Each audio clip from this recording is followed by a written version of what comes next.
role of student in selecting the B schools. Correct. सबसे पहला question, why you want to go for an MBA? Placement is one, money is one.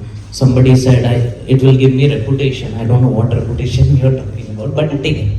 That is your understanding. First figure out. Before that, you have to select the B school, right? So सबसे पहले placement, I will always say keep it up. It has the last option. Placement should not be the first criteria to select a B school. First criteria should be the curriculum. Go and check the curriculum, what they are providing. Is it in line with your area of interest? Remember, wherever you work, whichever organization you go, you are working globally, right? So the curriculum should have the global standard. Check that also.